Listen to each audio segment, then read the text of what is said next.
Okay right అండి మళ్ళీ మీదకి వస్తామండి. రైట్, గార్మంచి రమేష్ గారు మీరే ఇప్పుడు సమాధానం చెప్పండి. మత్తి వెంకటేశ్వర గారు చేసిన విమర్శలకు మీరే సమాధానం చెప్పాలండి. జనసేన నాయకులు మత్తి వెంకటేశ్వర గారు ఏదో అభూత కల్పనలతో, ఎందుకంటే వాళ్ళు పోటీ చేయడానికి వాళ్ళకి దిక్కు లేక పవన్ కళ్యాణ్ గారు వెళ్ళి వాళ్ళు చంద్రబాబు నాయుడు పక్కన చేరాడు.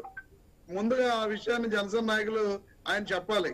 ఎందుకంటే పవన్ కళ్యాణ్ గారు నిజంగా సొంతంగా పోటీ చేసి ఈ రాష్ట్రంలో గెలిచే పరిస్థితి ఉంటే వాళ్ళు చంద్రబాబు నాయుడు గారు పక్కకి వెళ్ళరు.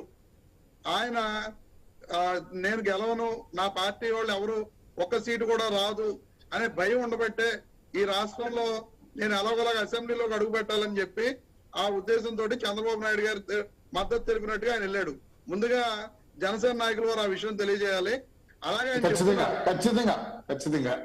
అలాగే ఆయన చెప్తున్నారు, అంగన్వాడీలు ఇలా ఇంతమంది ఉన్నారు, 1,00,000 మంది, ఇంటికి 4 ఓట్ల చొప్పున 5 లక్షల మంది ఉన్నారని చెప్తున్నారు. ఆ అంగన్వాడీలకు ఇచ్చిన హామీల్లో వాళ్ళు అడిగిన 11 హామీల్లో 10 హామీలకి రాష్ట్ర ప్రభుత్వం ఒప్పుకుంది. చెప్పారండి ఇది జీతాల పెంపు అనేది 1 నెల రోజుల్లో కేంద్ర ప్రభుత్వంతో కూడా మాట్లాడి ఖచ్చితంగా జగన్మోహన్ రెడ్డి గారు పెంచుతారు. ఆ తర్వాత ఇదే జనసేన నాయకులు వెంకటేశ్వర గారికి ఏం చేయాలో అర్థం కాక ఈ అంగన్వాడీలు అందరూ కూడా జగన్ గారికి పాలాభిషేకం చేసే రోజులు అతి దగ్గరలోనే ఉన్నాయి. ఆ తర్వాత 5 లక్షల ఓట్లు కూడా మళ్ళీ జగన్మోహన్ రెడ్డి గారికే వేస్తారు. అలాగే నేను జనసేన నాయకులు ఆయన చెప్తున్నా ఏమంటే వెంకటేశ్వర గారు ఈ రోజు రాష్ట్రంలో ఖచ్చితంగా పవన్ కళ్యాణ్ గారు అనే వ్యక్తి ఆయన సొంతంగా పోటీ చేస్తే గెలవలేని పరిస్థితి ఉంది కాబట్టి చంద్రబాబు నాయుడు తోటి గెలుద్దాం అనే ఉద్దేశంతో ఉన్నారు. నిజంగా పవన్ కళ్యాణ్ అనే వ్యక్తి ఆయన సొంతంగా పోటీ చేసి గెలుస్తాననే ఉద్దేశం. కార్మంచి రమేష్ గారు ఇంకా మనం అసలు విషయానికి వద్దాము. మరి షర్మిల గారు రావడం వలన ఒకే కుటుంబం నుంచి వైఎస్ఆర్సీపీ నుంచి ఖచ్చితంగా వలసలు అయితే ఉంటాయి. ఇది వైఎస్ఆర్సీపీ పార్టీకి చాలా చాలా పెద్ద దెబ్బ అని కొంతమంది అభిప్రాయం వ్యక్తం చేస్తున్నారు. కాదంటారా మీ పార్టీకి దెబ్బ కాదా? షర్మిల గారు వస్తారో రారో అనేది ఇంకా క్లారిటీ లేదు.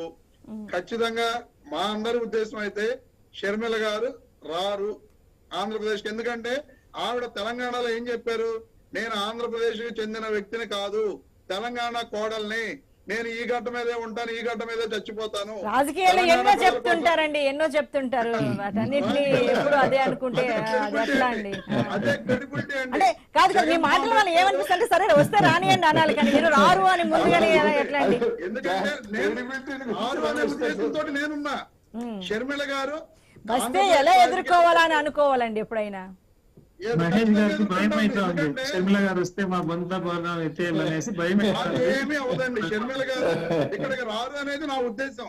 నేను చెబుతున్నా, ఎందుకంటే ఆవిడ ఆ తెలంగాణ స్టేట్ లో ఆ కామెంట్స్ చేశారు కాబట్టి నేను చెప్తున్నా. ఇక్కడ కామెంట్స్ చెప్పుకుంటే చాలా చేసింటారు. ఆవిడ ఏం చెప్పింది, నాకు ఆంధ్రప్రదేశ్ రాజకీయాలతో సంబంధం లేదు, నేను తెలంగాణ కోడల్ని. ఎలక్షన్ కి ముందు జగన్ గారు ఏం కామెంట్స్ చెప్పారు అది కూడా చెప్పండి.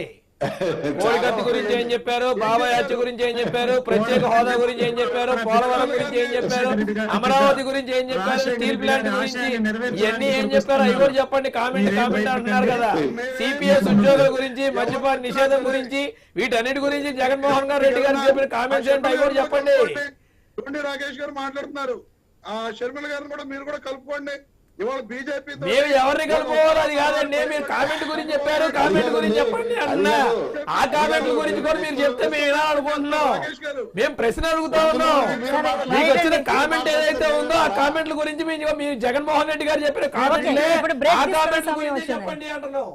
రైట్ అండి, కామెంట్స్ గురించి మాట్లాడుకుందాం. ఇప్పుడు షాప్ బ్రేక్ తీసుకుందాం. బ్రేక్ తర్వాత డిబేట్ కంటిన్యూ చేద్దాం. ఇప్పుడు